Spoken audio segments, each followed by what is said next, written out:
అందరికీ హాయ్ అండి. ఒక చిన్న మాట, అమ్మ లేకపోతే మనకు జన్మ లేదు, గురువు లేకపోతే మనకు చదువు లేదు, రైతు లేకపోతే మనకు అన్నమే లేదు. చూసారా, ఇలా కష్టపడితేనే కదా ఇవన్నీ.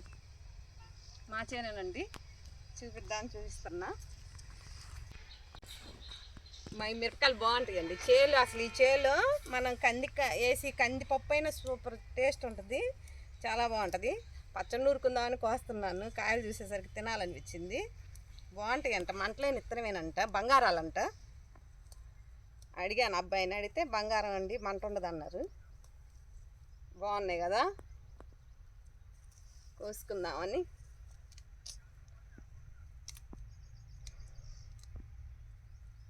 చేనంతా తిరిగామండి, మిరప తోట అంతా చూసి అలసిపోయి మా చెట్టు కింద కూర్చున్నాము. అప్పుడెప్పుడో మా ఆయన ఉన్నప్పుడు పైరేసి ఈ చెట్టు కింద కూర్చునే వాళ్ళం, మందు కొట్టుకుంటా కలుపులు తీసుకుంటా. ఇక ఆయన లేపేసరికి చేను కౌలుకి ఇచ్చాంగా, కాసేపు ప్రశాంతంగా కూర్చుందామని కూర్చున్నాం. మా అబ్బాయి ఎగ్గు పప్పులు తెచ్చాడు, తింటా కూర్చున్నాం అండి. హాయ్.